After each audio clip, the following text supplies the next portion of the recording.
Salam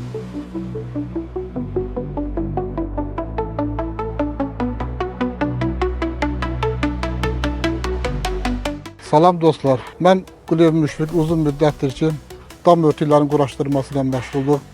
Müxtəlif zavodlardan əməkdaşlıq edirik. Yəni, ən uzun müddətli əməkdaşlıq etdiyimiz zavodlardan biri də Ulduz Dam Örtükləri zavodudur. Ulduz Dam Örtüyü ölçüləri dəqiq, yəni sifarişçinin istəyinə uyğun olaraq ölçülər çox dəqiq gəlir. Sifarişçinin istəyinə uyğun olaraq qalınlıqda heç bir problem olmur.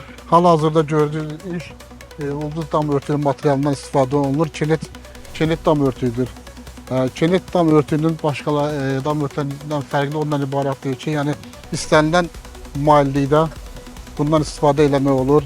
Kilit dam örtüyünün digər dam örtüklərindən fərqli ondan ibarətdir ki, kiliti istənilən maillikdə, yəni istənilən uzunluqda obyektin ölçülərinə uyğun olaraq yerində kəsilib, yerində istifadə olunur. Həm də ki, burada məsrəf ölçüyə uyğun kəsilirkən məsrəf daha az olur. Həm də ki, estetik gözəlliyi, yəni gördüyünüz kimi də estetik gözəlliyi digərlərinə nisbətən daha gözəldir.